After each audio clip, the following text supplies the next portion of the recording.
朋友们好，欢迎来到江峰世界。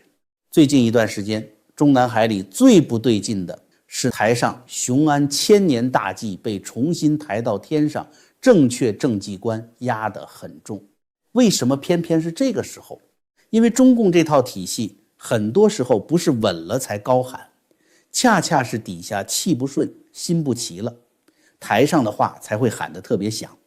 而底下那股越来越不安分的气是怎么来的？说到底是外面的局开始往里面传导了。过去这些年，习近平一直想向党内证明自己手里是有硬牌的，对外有中东能源线，有俄罗斯这个后方，有人民币结算，去美元化那套说法，对内有强军，有台海，有一整套我能扛住美国的大旗。可现在的问题是，外面这几张原本被当成底牌的东西接连都开始露出问题。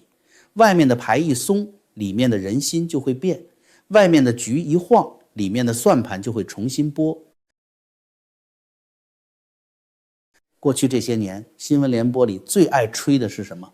大国博弈、百年变局、去美元化、供应链自主，给人的感觉好像真到了跟美国掀桌子硬碰硬的时候，北京手里已经攥住了一整套替代方案。可朋友们，政治口号喊得再响，最后都得过一道最现实的关。真到局势一紧的时候，你的船能不能走，你的油能不能到，你的账能不能结，这三件事才是真正的底牌。而现在的问题恰恰就出在这儿。3月31日，日经亚洲援引 Kepler 的数据披露，4月份将有接近60万桶每日的美国原油计划装船运往中国，同时还有接近30万吨美国液化天然气在3月装载。如果这些货最终在中国卸下，那就意味着自2025年2月以来中断的美国对华原油出口和自2024年12月以来停下来的 LNG 出口正在重新恢复。这件事最扎人的地方不是数量本身，一天60万桶对中国这个体量来说当然填不满全部需求，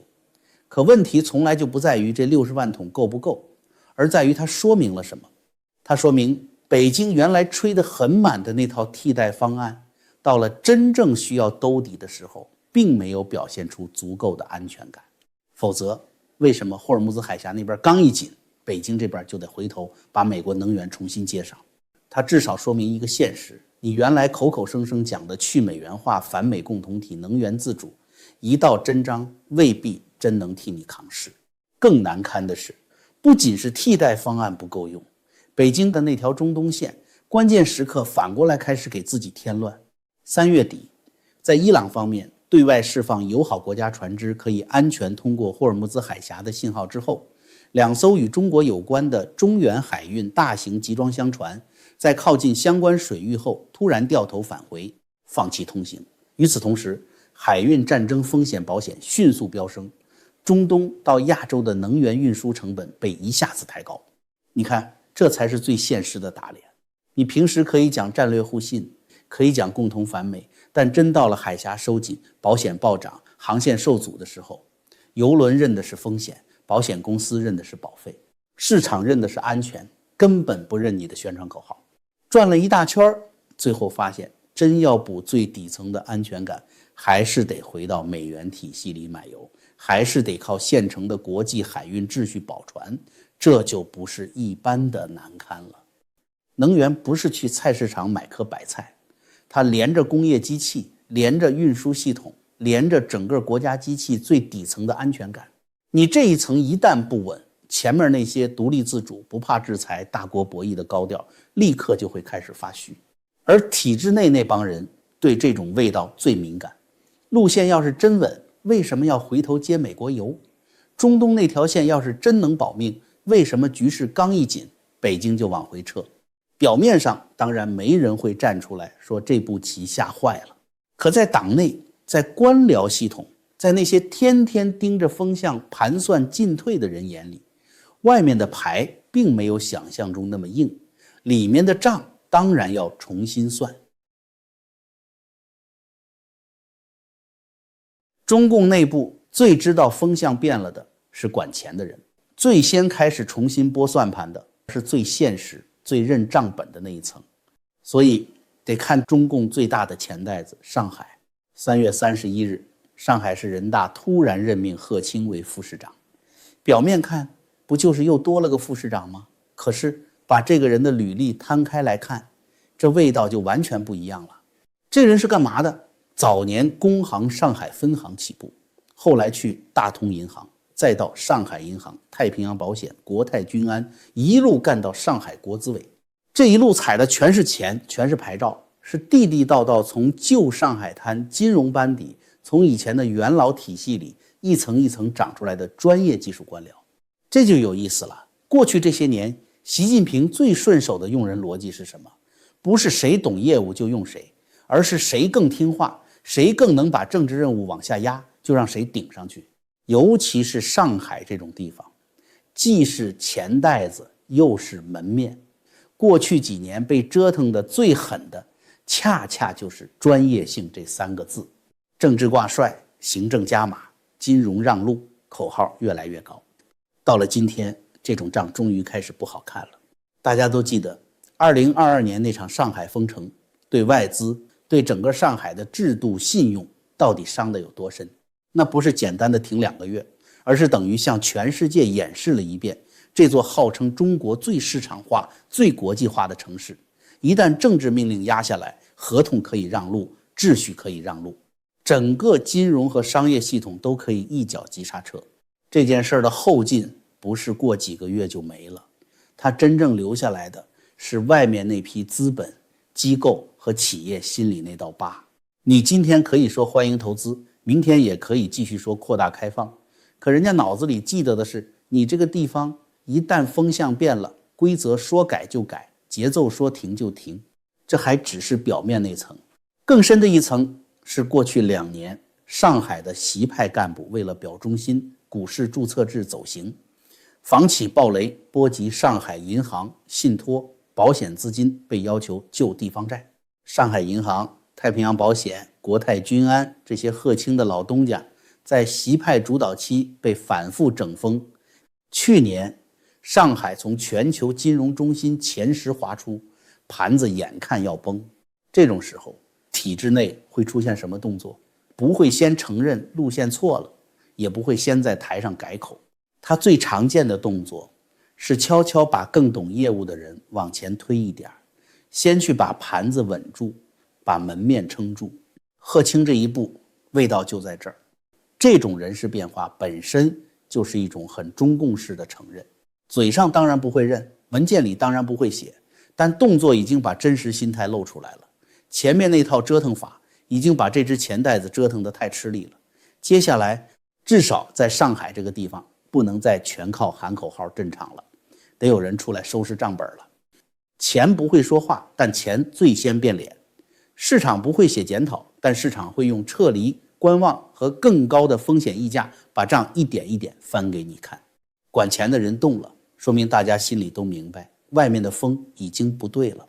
再不先把钱袋子这头按住，后面只会更麻烦。这就是为什么我说外面的局一往里传，先松动的往往不是宣传口，而是钱袋子。讲到这里插2句题外话，现在这个时代做自媒体、做 YouTube， 光靠自己刷网页、翻新闻已经跟不上了，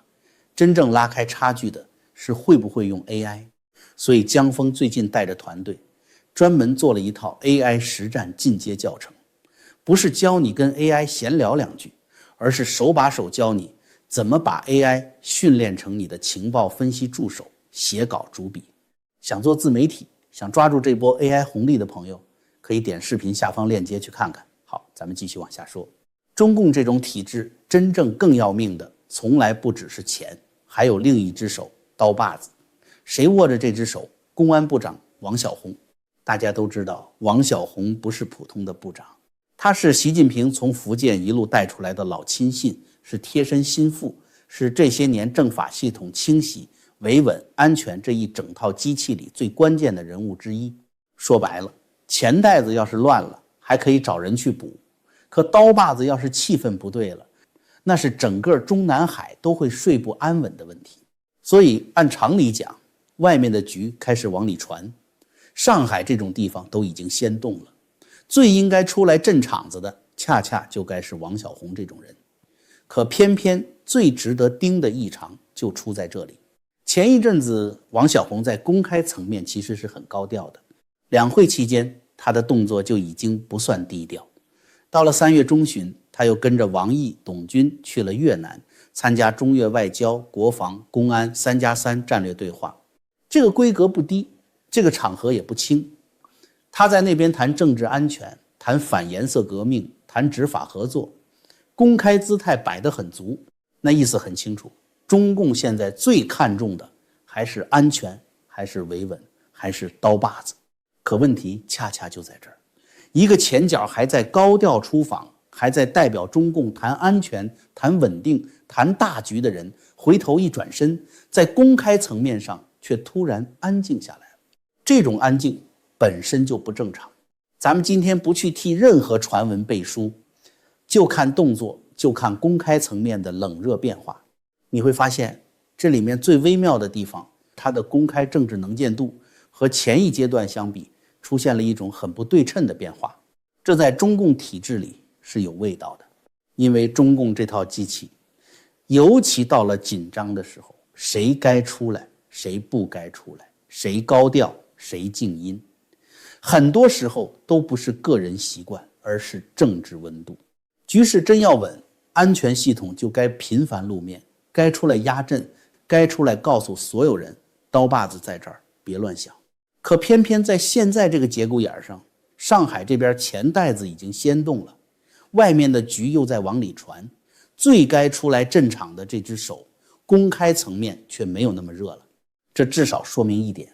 安全系统内部现在最怕的已经不只是外面的对手，而是里面的风向。因为刀把子这种东西平时可以用来吓别人，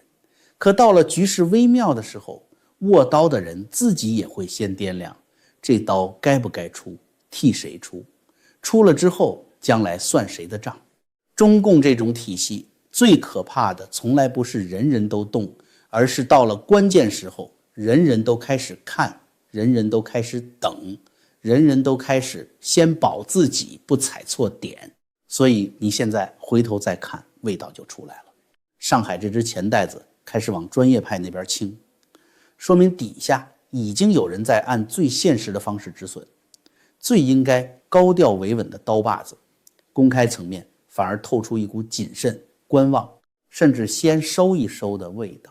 这一热一冷放在一起看，比任何一句通稿都更说明问题。因为这说明中南海现在真正面对的已经不是单纯的外部压力了，而是外部压力开始往内部秩序、内部信心上转。钱袋子在重算，刀把子在观望，这才是最让上面坐不住的地方。也正因为这样，习近平才会走出那一步更耐人寻味的棋。看到这里，你再回头看3月23日那趟雄安之行，味道就完全不一样了。表面上看，那不过又是一次考察调研，又是一次高规格视察。可朋友们真把前后这些动作连起来看，你就会发现这趟雄安根本不是普通意义上的去看看建设进度，而更像是在一个局面开始发虚的时候，赶紧回头给自己的政治底盘补一针强心剂。为什么这么说？因为雄安它从一开始就是习近平亲自定调、亲自推动、亲自背书的个人标志性工程。换句话说，别的项目出点问题还能往地方执行，客观环境、阶段性困难这些理由上推。可雄安这块牌子要是立不住，伤的就不是一般政绩，而是习近平自己的判断权威。所以你看官方怎么说，实践充分证明党中央关于建设雄安新区的决策是完全正确的。为什么偏偏要在这个时候把完全正确这4个字压得这么重？要是大家心里都服、都认、都没疑问，根本不需要这样一遍一遍往死里按。恰恰是因为这块牌子在体制内早就有争议，早就有人心里在打问号，所以现在才必须用最高规格、最硬口径重新把它顶上去。这才是雄安这一趟最值得盯的地方。而且这次去雄安不是习近平一个人去的，李强、蔡奇、丁薛祥陪着一起去，规格非常高。更像是一种集体背书、现场统一姿态的政治动作。说白了，这是在看局面开始不对的时候，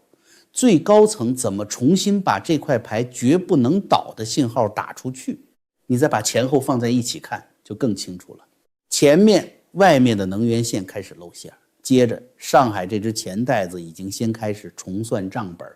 然后刀把子在公开层面又透出一股不愿意乱出头的观望味道。到了这个时候，习近平最着急的已经不是怎么把所有问题立刻解决掉，因为很多问题根本不是一两天能解决的。对他来说，第一位的事情是先稳住那个象征性的根，先告诉体制内别乱想，别乱动，我手里那块最核心的政治底盘还在。而雄安恰恰就是这块底盘最典型的象征。所以你会看到，去完之后宣传没有像普通考察那样发一轮就过去，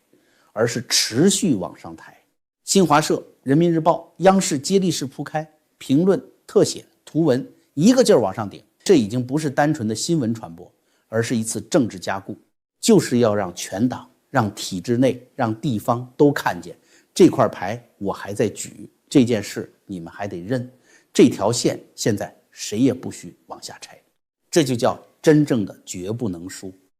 所以他必须去，还得高规格去，还得把完全正确这种话再按一遍，还得用持续宣传，把这个姿态反复做给所有人看。可问题也就在这儿，一块牌子被反复举起来，本身并不能自动解决外面的压力，也不能自动摆平里面已经开始变化的气氛。他能做的更多只是先把表面压住，把姿态做足，把那些本来已经开始松动的东西尽量往后拖一拖。但拖终究不是解，所以走到这一步，真正的问题已经不是习近平还想不想继续硬撑，而是底下那些已经闻到味道的人还愿不愿意陪着他把这块牌继续举下去。好，今天就聊到这里。如果你也觉得这篇分析对你有启发，欢迎点赞、订阅、打开小铃铛。感谢大家收看江峰世界，我们下期再见。